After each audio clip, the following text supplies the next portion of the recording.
सो hey guys, स्वागत है आपका एक बहुत ही इंटरेस्टिंग और एकदम नए वीडियो में। हाँ, काफ़ी ज़्यादा दिनों बाद आ रही है वीडियो, बट आई होप आपको इस वीडियो में मज़ा ज़रूर आएगा, क्योंकि आज हम लोगों का टॉपिक थोड़ा सा अलग है। आज हम लोग डिस्कस करने वाले हैं एक क्राइम सीन, या आप कह रहे हैं एक क्राइम मिस्ट्री के ऊपर। और आई होप आप लोगों ने वो क्राइम मिस्ट्री सुन भी रखी होगी, क्योंकि जब वो क्राइम हुआ था, क्राइम है या मर्डर है, सुसाइड है, वो हम लोग आगे जानेंगे। बट जब वो हुआ था तब मैं बहुत इंटरेस्टेड था उस चीज़ को जानने के लिए। सो हम लोग बात कर रहे हैं दिल्ली में हुए बुराड़ी कांड के बारे में। सो अचानक से एक घर में 11 लोगों की मौत हो जाती है, वो भी सुसाइड से।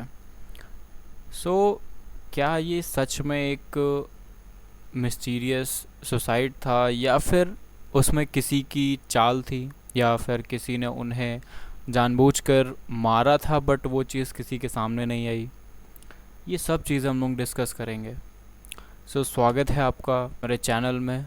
वीडियो एंड तक ज़रूर देखिएगा। आज आपको मज़ा आने वाला है इस चीज़ को सुनने के बाद।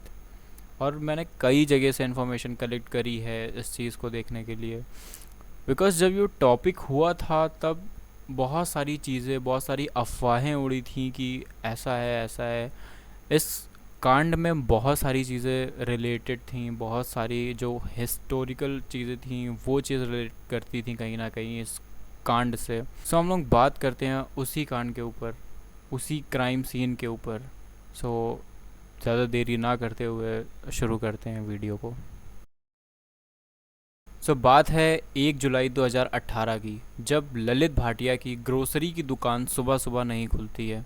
ललित की एक बहुत अच्छी ग्रोसरी की दुकान और उसके साथ साथ उसकी एक प्लाईवुड की दुकान होती है, जो कि बहुत ज़्यादा अच्छी चल रही होती है। वो अच्छा खासा पैसा कमा रहा होता है अपनी फैमिली के लिए, अपने लिए। सभी सभी उस फैमिली में खुश रहते हैं, सभी अच्छे से लाइफ एंजॉय कर रहे होते हैं। बट 1 जुलाई सुबह, जब रोज़ की तरह ही नेबर्स उसकी दुकान में दूध लेने के लिए आते हैं, सबका एक स्पेसिफिक टाइम फिक्स होता है ना कि इस टाइम पे मुझे चाय चाहिए, इस टाइम पे मुझे कॉफ़ी चाहिए। रोज़ उसके नेबर्स उसके पास आते थे उससे दूध लेने के लिए और बाकी का किराने का सामान लेने के लिए। बट 1 जुलाई 2018 को जब उसके नेबर्स उसकी दुकान पर आए, वहाँ पर काफ़ी भीड़ जमा हो गई, क्योंकि नॉर्मल डेज़ में और रोज़ ऐसा कोई भी दिन नहीं जाता था जिस दिन 5:30 बजे ललित भाटिया की दुकान नहीं खुलती थी। बट ये एक ऐसा दिन था जिस दिन ललित भाटिया की दुकान नहीं खुली। लोगों की भीड़ इकट्ठा हो गई कि दुकान खुली क्यों नहीं, हमें सामान चाहिए, हमें ये ख़रीदना है, हमें वो ख़रीदना है। इतनी देर में उनके पड़ोसी, जो कि उनके काफ़ी ज़्यादा नज़दीक थे, जो कि उनके काफ़ी ज़्यादा क्लोज थे, गुरुचरण सिंह, वो आते हैं और ललित भाटिया के घर का गेट ओपन करते हैं।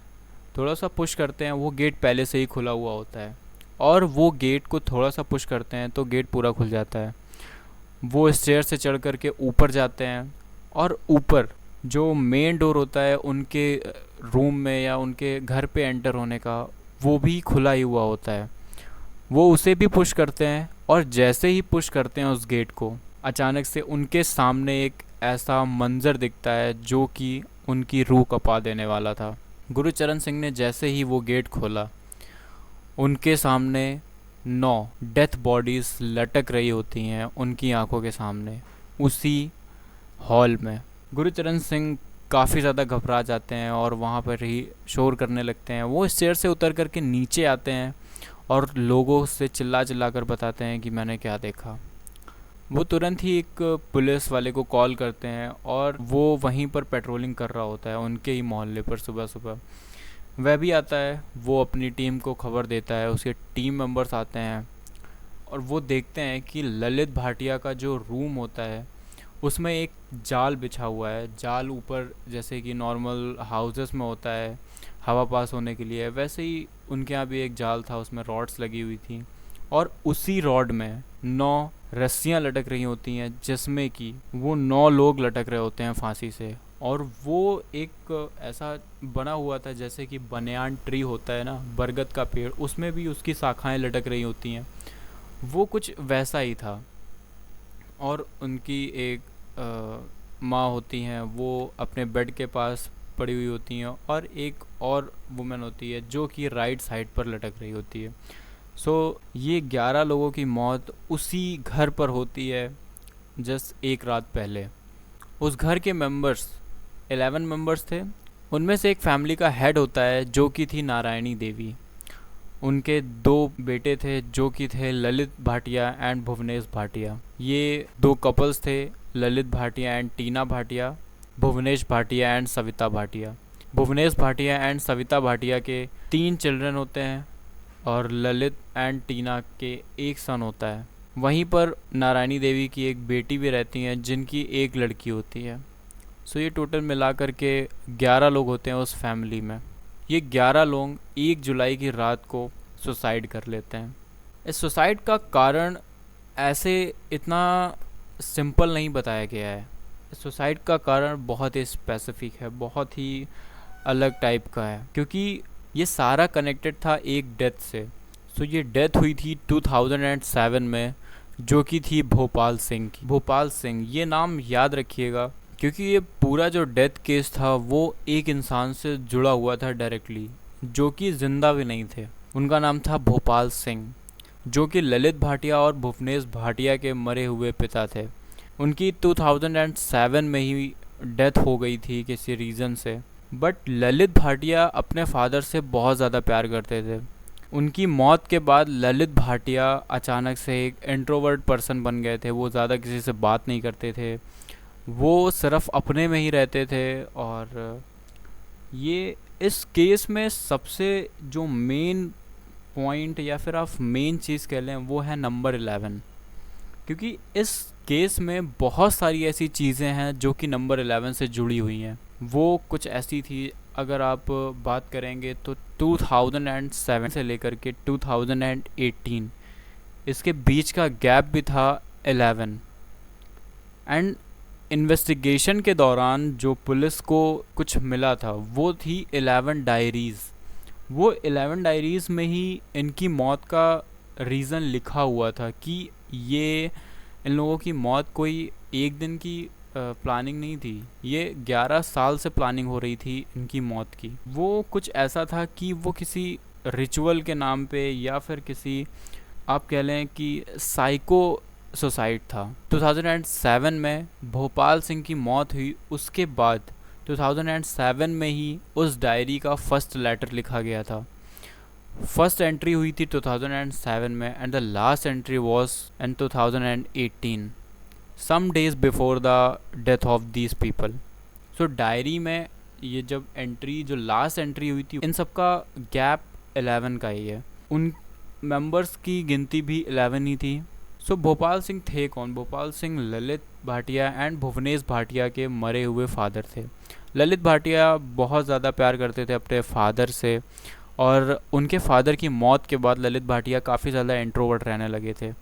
वो किसी से ज़्यादा बातचीत नहीं करते थे, बट वो अपनी फैमिली से भी प्यार करते थे। ये डायरी वो रोज़ लिखते थे। वो ऐसा हो गया था, उनके फैमिली मेम्बर्स ये मानने लगे थे कि भोपाल सिंह ललित भाटिया के ऊपर आते हैं। जैसे कि आपने देखा होगा कि किसी के ऊपर कोई किसी का साया आ जाता है, वैसे ही उसके फैमिली मेम्बर्स मानने लगे थे कि ललित भाटिया के ऊपर भोपाल सिंह आते हैं। क्योंकि जब कभी कभी ऐसा होता था कि ललित अपने फादर की तरह ही रिएक्ट करने लगते थे, उनका बिहेवियर चेंज हो जाता था, उनका बिहेवियर अपने फादर की तरह ही हो जाता था। वो हमेशा से यही कहते थे कि आपको ये रिचुअल करना है, एक ना एक दिन वो टाइम आने पर वो बताएंगे कि वो कब करना है, जिसको नाम दिया गया था बड़ पूजा। बड़ पूजा क्यों? क्योंकि बड़ माने होता है बनियान। मतलब उनकी जो मौत हुई थी वो भी बिल्कुल वैसे ही हुई थी, जैसे कि बनियान ट्री में उनकी शाखाएं लटकती हैं, वैसे ही वो 11 मेंबर्स भी लटक रहे होते हैं। सो ये डेथ एक आप कह सकते हैं कि साइकोपैथ सुसाइड था। क्योंकि ललित भाटिया जब से उनके फादर की मौत हुई थी, वो डायरी में कुछ ना कुछ लिखते रहते थे, और वो हमेशा अपनी फैमिली से यही कहते थे कि मेरे ऊपर मेरे फादर आते हैं। और कई बार उन फैमिली मेम्बर्स के सामने भी उनके फादर्स ललित भाटिया के ऊपर आते थे। वो डायरी में लिखा हुआ था, और वो हमेशा कहते थे कि जब आप ये रिचुअल कर लेंगे तो पानी का रंग चेंज हो जाएगा और तभी मैं आऊँगा। और वो उन्हें ऐसा यकीन दिला दिए थे कि जब मैं आऊँगा तो आप लोगों की सारी समस्याएं और सारे दुख जितने भी हैं वो सब हट जाएंगे, आप एक फिर से एक खुशहाल लाइफ जीने लगेंगे। सो ये बहुत ही साइकोपैथिक इंसिडेंट था, साइकोपैथिक सुसाइड था, क्योंकि कंक्लूज़न यही निकला था इन सारी चीज़ों का कि बुरारी केस में ये जितनी भी चीज़ें हुई ये सिर्फ एक साइकोपैथिक सुसाइड था। ललित भाटिया एक ऐसे इंसान बन चुके थे अपनी फादर की मौत के बाद कि वो अपने फादर को वापस पाना चाहते थे, और शायद इसी मेंटल इशू के चलते वो उन्होंने अपनी फैमिली को भी उस चीज़ में इन्वॉल्व कर लिया। बट मुझे एक चीज़ नहीं समझ में आती है कि ललित भाटिया के ऊपर एक साइकोपैथिक अटैक आता था, वो एक अलग चीज़ है, बट उनकी फैमिली में इतने ज़्यादा पढ़े लिखे मेंबर्स थे, लाइक उनके बेटे थे, उनकी लड़कियां थीं, ये सारे ही पढ़े लिखे थे, बहुत एजुकेटेड लोग थे। हमेशा उनके लड़के और उनकी लड़कियां हमेशा ही टॉपर रहे थे। और जिस दिन ये सुसाइड हुआ उसके जस्ट 15 दिन पहले नारायणी देवी की बेटी प्रियंका की एंगेजमेंट हुई थी, और सभी ने उस एंगेजमेंट को खुशी खुशी अटेंड किया था। जस्ट उसके 15 दिन बाद ही ये सुसाइड हुआ। बहुत सारी चीज़ों के बाद ये पता चला कि ललित अपने फादर को पाने के लिए बहुत ज़्यादा ईगर थे, वो अपने फादर से बहुत ज़्यादा प्यार करते थे, और इसीलिए ये सारी चीज़ें उन्होंने लिखी। अब ये अभी तक पता नहीं चल पाया है कि क्या सच में उनके फादर उनके ऊपर आते थे या फिर नहीं आते थे, बट ये एक मिस्टीरियस केस बनकर रह चुका है। ये बहुत ही एक इंटरेस्टिंग केस था, क्योंकि जब ये केस हुआ था मैंने इसे न्यूज़ेस में, न्यूज़पेपर्स में, सोशल मीडिया में बहुत जगह रिसर्च किया था कि इस केस के पीछे आखिर है क्या, बट आज तक इस चीज़ का पता नहीं लग पाया है कि इसके पीछे क्या है। बट ये केस बहुत ज़्यादा मिस्टीरियस था, क्योंकि एक ही घर में 11 लोगों की मौत हो जाना कोई छोटी बात नहीं होती है। किसी के भी हाथ पैरों में कोई भी ऐसे स्क्रैचेस नहीं थे, कोई भी ऐसा ज़बरदस्ती वाला साइन नहीं था जिससे कि ये लग सके कि ये सुसाइड सबकी सहमति के साथ नहीं हुआ है, क्योंकि किसी के भी शरीर पर कोई भी ऐसा निशान नहीं था, कोई भी ऐसी चोट नहीं थी जिससे कि लग सके कि ये सारे जितने भी सुसाइड हुए हैं ये किसी की मर्ज़ी के ख़िलाफ़ हुए हैं।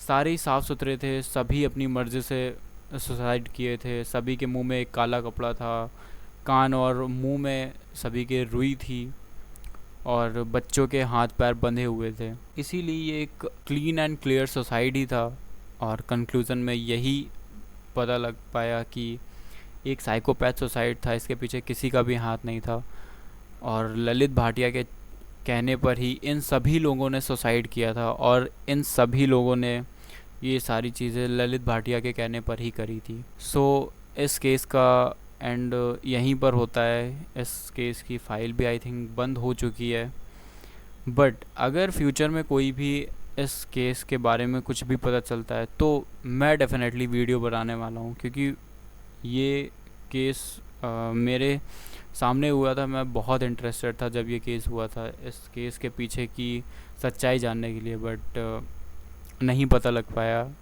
कोई बात नहीं। अगर वीडियो अच्छी लगी हो तो प्लीज़ वीडियो को शेयर करें, ज़्यादा से ज़्यादा वीडियो को लाइक करें, वीडियो में कमेंट करें, और कमेंट में ज़रूर बताएं कि आपको वीडियो कैसी लग रही है, वीडियो कैसी, ये वाली वीडियो कैसी है, और आप आगे कौन कौन से टॉपिक्स पर वीडियो देखना चाहते हैं। क्या मैं क्राइम डॉक्यूमेंट्री ही बनाऊं अगर आपको अच्छा लगा? मैं ज़रूर ट्राई करूँगा, आप लोगों के फीडबैक्स को मैं ज़रूर देखूँगा। मिलते हैं नेक्स्ट वीडियो में ऐसे ही इंटरेस्टिंग टॉपिक के साथ। तब तक के लिए अपना ख्याल रखिए, अपने घर वालों का ख्याल रखिए। मिलते हैं नेक्स्ट वीडियो में, तब तक के लिए बाय बाय।